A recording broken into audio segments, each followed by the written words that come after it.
श्री असाउद्दीन ओवैसी। बहुत बहुत शुक्रिया सर। स्पीकर सर, मैं ये वक्फ तरमीमी बिल की मुखालिफत में खड़ा हुआ हूं। किसी एक शायर ने बड़ा अच्छा कहा था, जब भी ज़मीर और ज़र्फ का सौदा हो दोस्तों, जब भी ज़मीर और ज़र्फ का सौदा हो दोस्तों, कायम रहो हुसैन के इनकार की तरह। सर, ये वक्फ तरमीमी बिल भारत के गयूर मुसलमानों के ईमान पर, इबादत पर एक हमला है। नरेंद्र मोदी की हुकूमत ने इस मुल्क की सबसे बड़ी अक़लियत के खिलाफ एक ऐलान जंग कर दिया, और ये जंग ना सिर्फ मेरे जिस्म पर है, बल्कि मेरी आज़ादी पर, मेरी समाजी और माशी मार्जिनलाइजेशन पर है, मेरी शहरियत पर है, मेरे मदरसे, मस्जिदों, खानखाहों और दरगाहों को निशाना बनाया जा रहा है। और ये हुकूमत सच्चाई को नहीं बयान कर रही है कि ये तरमीमी बिल से मुसलमानों का तहफ़्फ़ुज़, तरक्की और गुर्बत का खात्मा होगा। ये सरासर झूठ है। सर, अगर आप आइन के आर्टिकल 14 को देखेंगे तो उसमें लिखा हुआ है इक्वल प्रोटेक्शन। अब आप देख लीजिए सर कि हिंदू, सिख और जैन को और बौद्ध को उनके एंडोमेंट में तहफ़्फ़ुज़ मिलेगा, क्योंकि उनका एंडोमेंट बाय यूजर बरकरार है और उनका एडमिनिस्ट्रेशन उनके हाथ में होगा। कि गैर हिंदू या गैर उनके मजहब का आदमी दान भी दे सकता है उनके लिए, और एंडोमेंट बोर्ड का तहफ़्फ़ुज़ भी मिलेगा, क्योंकि उसके ऊपर ओवरराइडिंग क्लॉज अप्लाई नहीं होगा, लिमिटेशन का कानून उस पर अप्लाई नहीं होगा। उसके बरक्स ऑपोजिट आप देख लीजिए, मुस्लिम वक्फ को वक्फ बाय यूजर निकाल दिया गया। एक मुस्लिम वक्फ की जायदाद पर कब्जा होगा, लिमिटेशन लगेगा तो जो एनक्रोचर है, जो खाबिज है, वो रातों रात मालिक बन जाएगा और एक गैर मुस्लिम वक्फ बोर्ड को एडमिनिस्टर करेगा। ये आर्टिकल 14 के इक्वल प्रोटेक्शन का वायलेशन।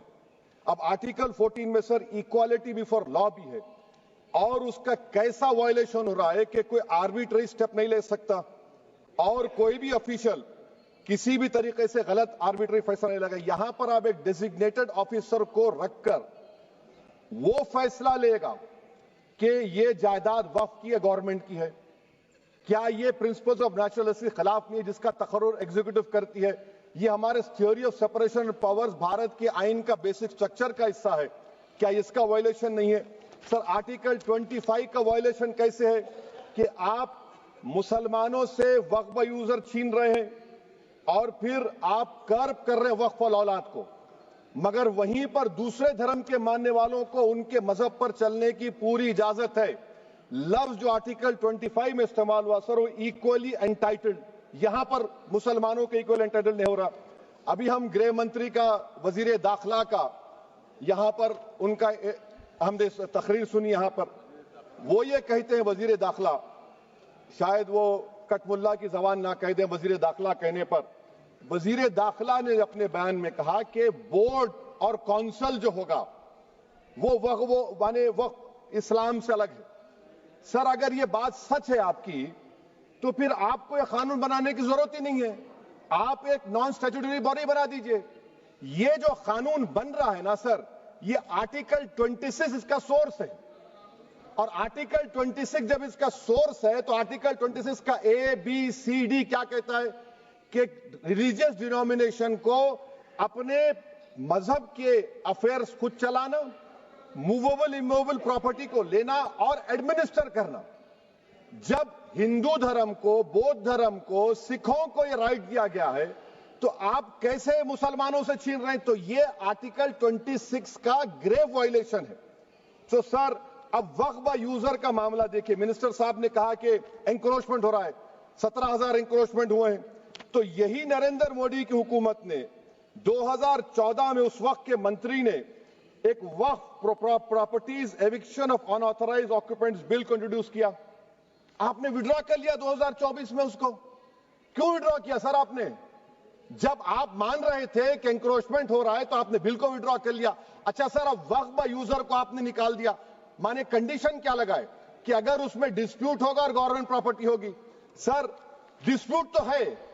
मिसाल के तौर पर मोहिबुल्लाह साहब जिस मस्जिद के इमाम है, पार्लियामेंट के सामने मस्जिद है सर, 123 प्रॉपर्टीज में मस्जिद है, डिस्प्यूट चल रहा है। कल कलेक्टर या डिस्ट्रिक्ट ऑफिसर बोलेगा कि भाई साहब ये गवर्नमेंट प्रॉपर्टी है, स्टिकर लगा दिया जाएगा, मस्जिद बंद गवर्नमेंट प्रॉपर्टी हो गई, होगी ना सर। अब ये बताइए, आप जब से यहां पर पूरे बीजेपी रूलिंग पार्टी हमको ज्ञान दे रहे हैं कुछ नहीं होगा, कुछ नहीं होगा, मैं दलील के साथ बता रहा हूं आपको।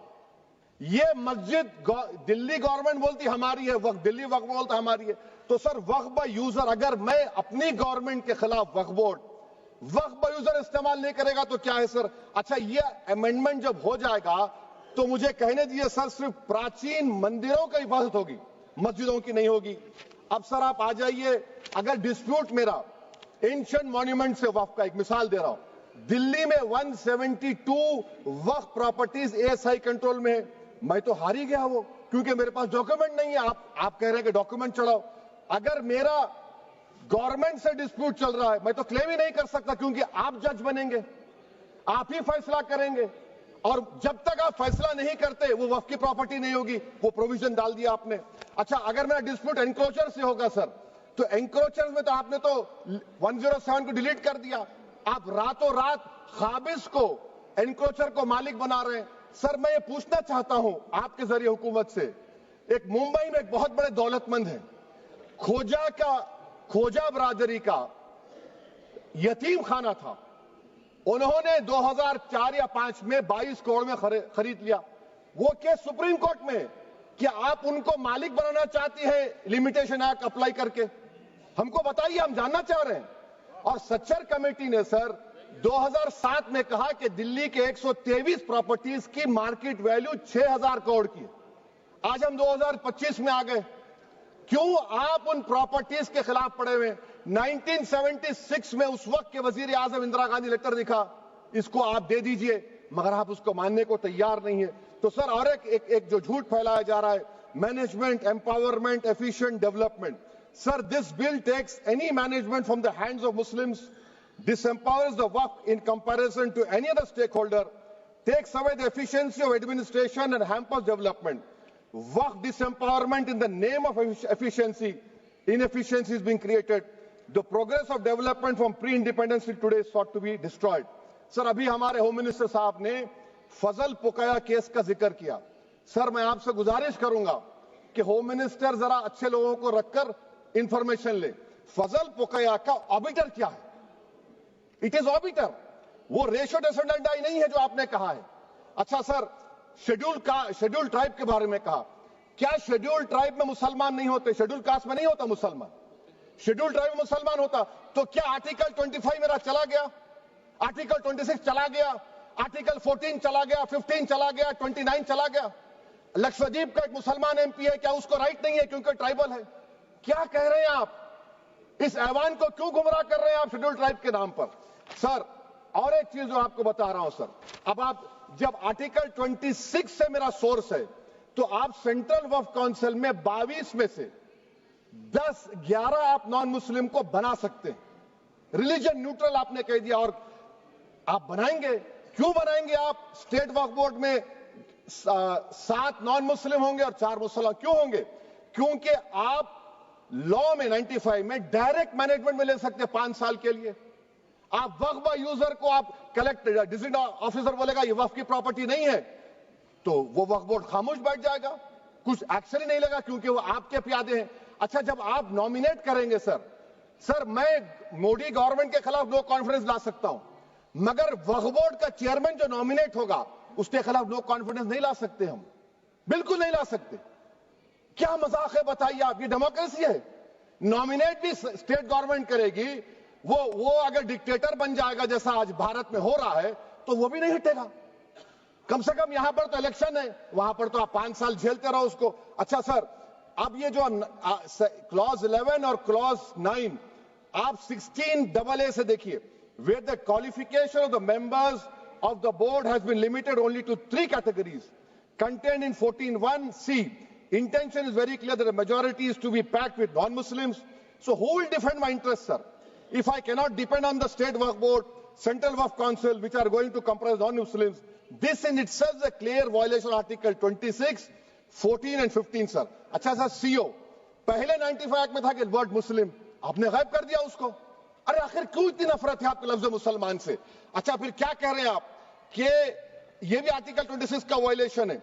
सब जितने हिंदू धर्म के प्रॉपर्टीज हैं, सिख धर्म के हैं, बौद्ध के हैं और आपके जैन के, वहां पर उन्हीं के मजहब का ऑफिसर होगा। और कहां पर नहीं होगा? वक्फ बोर्ड में। Waqf board is a pure religious institution, इसको समझने की जरूरत है। तो आप ये कर दे रहे हैं सर। अच्छा सर आप देखिए, अब आप आ जाइए ये ट्राइब्यूनल पर। मुझे समझ में नहीं आया सर कि हमारे होम मिनिस्टर वजीर दाखिला ने क्या कह दिया कि 2013 का जो कानून है वो नहीं बनता तो हम नहीं लेके आते। मैं बड़े अदब के साथ उनसे पूछना चाह रहा हूं कि क्या उस वक्त राजनाथ सिंह साहब, अडवाणी साहब, हमारी लेट सुषमा स्वराज, ये बड़े बड़े नेता यहां बैठे थे? आपने यूनानिमस उस कानून को पास करवा दिया। कीर्ति आजाद थे उस वक्त, अब यहां बैठे हैं वो टीएमसी में। तो क्या आप गलत थे या वो गलत थे? हमको बता दीजिए, आप बता दीजिए। क्योंकि अगर अडवाणी आपके लिए बहुत बड़ा नेता है, मेरे लिए नहीं हो सकते, आपके लिए आपने पद्मश्री दिया उनको। मोहतरमा सुषमा स्वराज की जबरदस्त तकारीर का मैं कायल हूं, वो बैठकर उस 2013 को यूनानिमस पास कर दिए। मुझे कंफ्यूजन है कि क्या अमित शाह, नरेंद्र मोदी बड़े हैं या अडवाणी बड़े हैं? आपके लिए आप तय कर लीजिए। अच्छा सर, आपके tribunal sir, railway Clements tribunal, NGT tribunal, income tax, वैसे 14-15 ट्राइब्यूनल, हिंदू एंडोवर का ट्राइब्यूनल, सबका अपील नहीं होती, रिव्यू होता है। गृह मंत्री सरकार कह रही है कि नहीं, रोक दिए, रोक लगा। कैसे रोक लगाते हैं? रिव्यू और अपील में तो फर्क होता है ना सर। आप ही कह रहे हैं कि पूरे कोर्ट्स में बैकलॉग है और आप अपील कर रहे हैं। अच्छा सर, रिटायर्ड डिस्ट्रिक्ट जज 95 में सिटिंग डिस्ट्रिक्ट जज था, जो एडमिनिस्ट्रेटिव कंट्रोल था सीजीआई साहब, उसको निकाल दिए। अच्छा सर, अब आप अभी हमारे मंत्री साहब ने कहा trust, sir Shri Sai Baba trust 2004, वो ये कहता है जो ऑफिसर उसमें काम करता है उसको साई बाबा का डिवोटी होने चाहिए और उसको डिक्लेरेशन लिख के देना पड़ेगा। यहां पर हो रहा तो यहां पर क्यों नहीं हो रहा? अच्छा सर, आप फिर देख लीजिए, ये आपका हो गया सर। हाँ, अब अमित शाह साहब ने सेक्शन 2A के बारे में कहा और उन्होंने इस बात का इकरार कर लिया कि दाऊदी बोहरा के लिए यह बनाया गया है। मगर मैं आपके जरिए से गवर्नमेंट से पूछना चाह रहा हूं, आपने तो उस प्रोवाइजो में दाऊदी बोहरा का नाम ही नहीं लिखा। आपने उनको भी थैंक यू कर दिया, उनका नाम क्यों नहीं लिखा आपने? और सर, और गवर्नमेंट क्या कर रही है? आप मुस्लिम समाज में जो बेकार किस्म के लोग हैं उनको एक रास्ता बना रहे हैं, एग्जिट दिखा रहे हैं कि तुम्हें वक्त से बचना है तो तुम्हें ट्रस्ट बना लो। ये क्या कर रहे हैं सर आप? कम से कम उन दाऊदी बोहरा को आप दे देते। अच्छा sir, clause 3V section 36 clause 18 देख लीजिए। Oral Waqf, oral appointment has sought to be discontinued even though it is recognized practice in Islam. Muslim personal law has recognized oral waqf and 1937 Shariat Application Act. Sir आप clause 39 पर आ जाइए। 5 साल के लिए मुसलमान। मैं किरण रिजिजू से पूछना चाहता हूं, सर दाढ़ी रखे तो मुसलमान प्रैक्टिसिंग है या क्लीन शेव आपकी तरह है? तो बताइए हमको, प्रैक्टिसिंग क्या होगा? अच्छा, किसी को पकड़ के मॉब लिंच कर दिया और बोले कि जेएसआर का नारा लगाया, और वो जेएसआर का नारा लगाया तो क्या मुसलमान रहेगा? नहीं रहेगा। या फिर देश के प्रधानमंत्री ने कहा था कपड़े देखकर पहचानो, तो क्या कपड़े देखकर आप कह देंगे? अच्छा, अगर कोई क्रिश्चियन हिंदू धर्म कबूल करता है तो क्या वो मंदिर को नहीं दे सकता प्रॉपर्टी? फिर भारत के संविधान में आर्टिकल 300 क्यों है सर? राइट टू इक्वालिटी क्यों है? फ्रीडम ऑफ रिलीजन क्यों है? 5 साल कहां से लाएंगे? अच्छा सर, और एक चीज सर, और एक चीज मैं आपको बोल के खत्म कर दूंगा सर। इस बिल में वक्फ औलाद का सर, इसमें आप देखिए clause 432, the creation of waqf al-awlad shall not result in denial of inherent rights to heirs, including women heirs or the waqif or any other right of person. Sir, ये article 25 का violation है, शरीयत application act 37 का violation, article 300A का violation है। अच्छा, हिंदू धर्म में सेल्फ एक्वायर्ड प्रॉपर्टी को एक हिंदू, अब उसके फर्ज के 2 बच्चे हैं, वो एक को अपनी पूरी दौलत दे सकता है, कोई रोक टोक नहीं है। वो कहेगा नहीं मैं घर के बच्चों को नहीं दूंगा, मोहल्ले के गरीब को दे दूंगा, वो भी कोई रोक टोक नहीं है। वहां पर आपको बच्चों की फिक्र नहीं है। जब मैं अपनी प्रॉपर्टी को अल्लाह को मालिक बनाकर दे रहा हूं, आप कह रहे बच्चों की फिक्र नहीं है। इतनी मोहब्बत आप बिल्किस बानो से दिखा देते तो आपके लिए दुआएं देती आपके लिए। तो सर आप दूसरी बात आप देख लीजिए सर, आखिरी बात कहकर मैं अपनी बात को मुकम्मल कर रहा हूं सर। नहीं मुकम्मल कर रहा हूं, स्पीकर साहब बहुत टाइम दे दिए। सर आप देखिए इसमें अमित शाह साहब बोले कि इतनी प्रॉपर्टीज का कब्जा हुआ, चोरी हुई, ये हुआ। सर क्लास 2652A सेक्शन, अगर कोई प्रॉपर्टी बेचता है 2 साल की सजा थी, आपने क्या कर दिया, उसको 6 महीने कर दिया। नॉन बेलेबल था, आपने बेलेबल कर दिया। सेक्शन 40 की बात करते हैं, सेक्शन 40 में सर हमको जो ज्वाइंट वर्किंग कमेटी का जो नोट्स दिए, उसमें मिनिस्ट्री ऑफ माइनॉरिटी अफेयर्स ने कहा कि 30 साल में 515 केसेस सेक्शन 40 के और सिर्फ 8 लोग कोर्ट को गए। वक्फ यूजर का कानून तेलंगाना आंध्रा में है, सेक्शन 40 का कानून तमिलनाडु 63 है, आंध्र प्रदेश में 43 है। और सर आप डायरेक्शन दे रहे हैं, अच्छा क्लॉज 4218B देखिए सर, आप रूल बना रहे हैं, कोऑपरेटिव फेडरलिज्म के खिलाफ है, इतना रूल बना रहे हैं। और आखिर में सर मैं आपको बताना चाह रहा हूं स्पीकर साहब, ये बिल का मकसद सिर्फ मुसलमानों को जलील और रुस्वा करना है, मुसलमानों को दूसरे दर्जे का शहरी बनाने का इनका मकसद है। सर अगर आप हिस्ट्री को पढ़ेंगे तो महात्मा गांधी उस वक्त के व्हाइट अफ्रीका में सफेद फार्म अफ्रीका के कानून को महात्मा गांधी ने कहा था कि ये मेरा कॉन्शियंस इसको मानता नहीं है, मैं इस कानून को कबूल नहीं करता हूं।